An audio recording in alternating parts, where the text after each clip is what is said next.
In a peaceful village of Umomako, a young girl named Nne lived with her parents. Nne was a bright and lively girl, full of energy and always curious about the world around her. But she had one big problem. She loved to tell lies.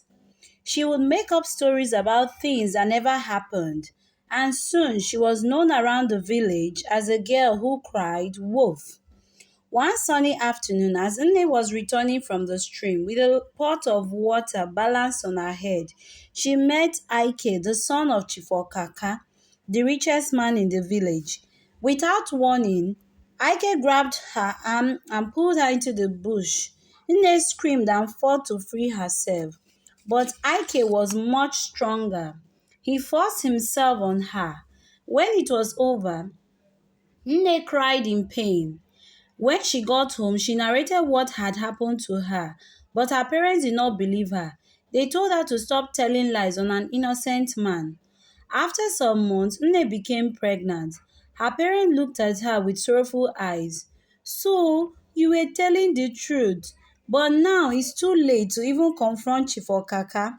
They had to send her away to the neighboring village to live with an aunt of hers who was unmarried. When Nne arrived, Auntie Ifoma gave her a rundown of her list, that she has to work for her to feed, that she was not a charity case.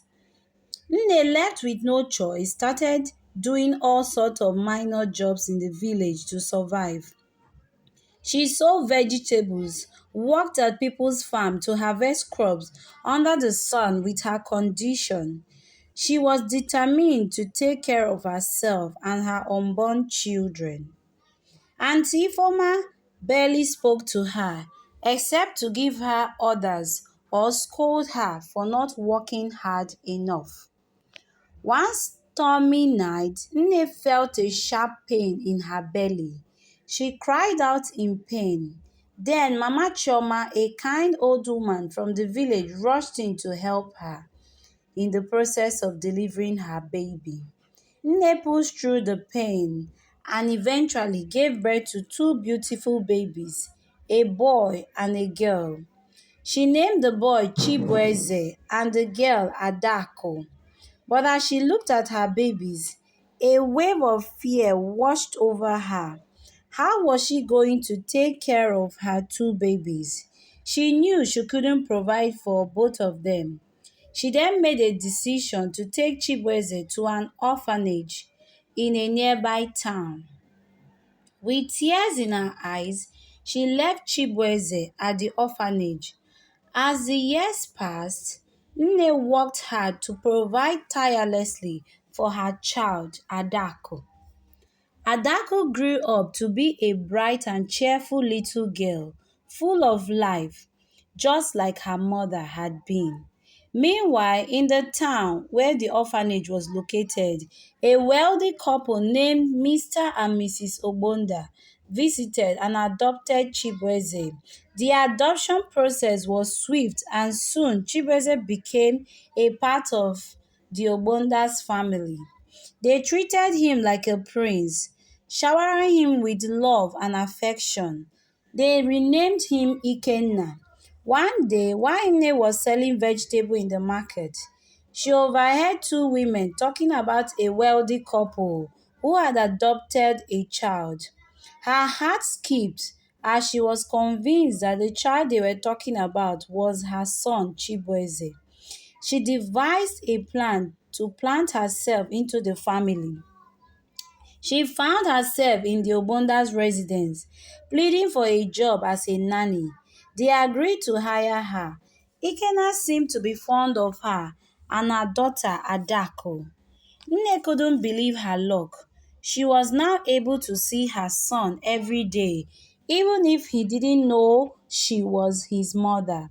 She loved Ikenna with all her heart and treated him with the same care she gave Adako. The two children became fast friends, unaware of the deep connection they shared. Life seemed to be going well for Nne, not until she saw Ike, the man who had ruined her life. Ike was the younger brother of Mrs. Obonda. At that moment, Nne quickly ran into her room, fearing that he might recognize her. She was heavily laden with the secret she kept over the years. In the days that followed, Nne wrestled with her conscience. She spent sleepless nights wondering what would happen if she told Ikenna the truth.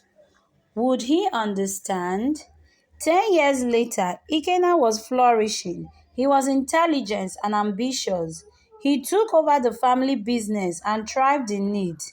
Ikenna loved Nne. She saw her as more than just a nanny, but as a mother. As Ikenna grew older, his feelings for Adako deepened. He fell in love with the nanny's daughter. She was beautiful, smart, and kind-hearted.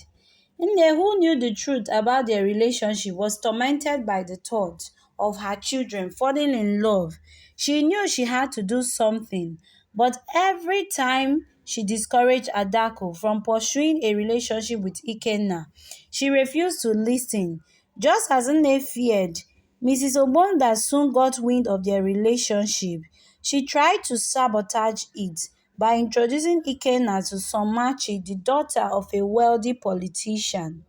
Somachi was beautiful and charming. Mrs. Obonda believed that marrying Somachi would secure his place in the society and pave the way for a bright future for Ikenna. But Ikenna's love for Adako only grew stronger. He brought he bought them a house in a better place, making sure that they were taken care of. He sent Adako to the best school, determined to give her the education she deserved. Somachi decided to visit Adako's home, confronting her with a cruel ultimatum. Stay away from Ikenna, or I will make sure your life and that of your mother becomes a living hell. Adako saw the power people like Somachi wielded. To avoid trouble, she decided to end things with Ikenna for peace sake. Ikenna, however, refused to give up on their love.